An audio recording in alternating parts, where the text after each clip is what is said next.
మున్సిపాలిటీలలో ఇంజనీర్లు, కాంట్రాక్టర్లు సమిష్టిగా పనిచేస్తేనే సత్ఫలితాలు వస్తాయని జిల్లా కలెక్టర్ రాహుల్ శర్మ తెలిపారు.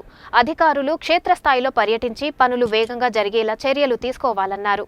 సోమవారం నాడు కలెక్టరేట్ సమావేశ మందిరంలో మున్సిపల్ ఇంజనీర్లు, కాంట్రాక్టర్లతో ప్రత్యేక సమావేశం నిర్వహించి నల్గొండ, నిక్రెకల్, నందికొండ, మిర్యాలగూడ, చిట్యాల, చండూర్ మున్సిపాలిటీలలో జరుగుతున్న అభివృద్ధి పనులపై సమీక్షించారు. ఈ సందర్భంగా కలెక్టర్ మాట్లాడుతూ ఇంజనీర్లు క్షేత్రస్థాయిలో పర్యటించి పనులు వేగంగా సాగేలా తగిన చర్యలు తీసుకోవాలని ఆయన తెలిపారు. పనులు చేయడంలో కాంట్రాక్టర్లు నిర్లక్ష్యం వహిస్తే నోటీసులు జారీ చేయాలని సంబంధిత అధికారులను ఆదేశించారు. మున్సిపాలిటీలో జరుగుతున్న రోడ్ల విస్తరణ, సీసీ రోడ్లు, డ్రైనేజీ, జంక్షన్లు, వెజ్ నాన్ వెజ్ మార్కెట్, వైకుంఠధామాలు, ఆడిటోరియం, ప్లాంటేషన్ ప్రగతి గురించి అడిగి తెలుసుకున్నారు. ఇప్పటికే పూర్తి చేసిన పనుల వివరాలను వెంటనే తనకు సమర్పించాలని ఆయన ఆదేశించారు. అదేవిధంగా ఏ మున్సిపాలిటీలో ఏ పనులు పెండింగ్లో ఉన్నాయో లిస్టు చేసి తనకు పంపాలని ఆయన సూచించారు. ఈ సమావేశంలో public health SE Kandukuri Venkateswarlu, DE Srinivasulu, assistant ఇంజనీర్లు, కాంట్రాక్టర్లు, ఏజెన్సీ నిర్వాహకులు పాల్గొన్నారు.